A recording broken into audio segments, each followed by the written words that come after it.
Go'zallik bu nisbiy tushuncha. Shunga qaramay, hozirgi kungacha eng ideal va jozibali avtomobillarni o'z ichiga olgan top 3likni tuzib chiqdik. Dunyoga 1964-yilda taqdim etilgan Porsche 911 modeli dastlab ko'pchilik tomonidan chiroyli deb hisoblanmagan.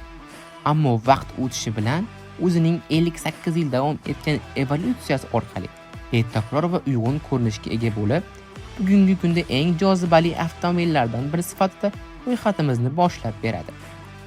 Dastlabki narxi $20,000 bo'lgan Lamborghini Miura P400 o'z davrida tezlik shaydolari uchun orzu avtomobiliga aylangan. 245 ot kuchiga va V12 dvigatelga ega bo'lganligi bilan dunyodagi eng tezkor avtomobillar qatorida bo'lgan. Ford kompaniyasining bosh dizayneri Anthony Low unga shunday ta'rif beradi. Ajoyib nisbatlar, xuddi kuzov mexanik qismlariga yopishgan plyonka singari moslashgan. Jaguar E-Type 1961. Enzo Ferrari bu mashinani dunyodagi eng chiroyli mashina deb atagan.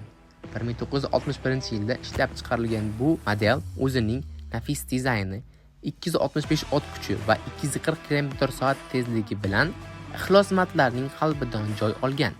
Dastlabki yillarida 13,5 ming nusxada ishlab chiqarilgan bu model o'z davri uchun mukammal dizayn va tezlik nisbatiga ega bo'lgan. Sizga o'zingizda ishlab chiqarilgan qaysi avtomobillar dizayni yoqadi? Fikringizni izohlarda yozib qoldiring.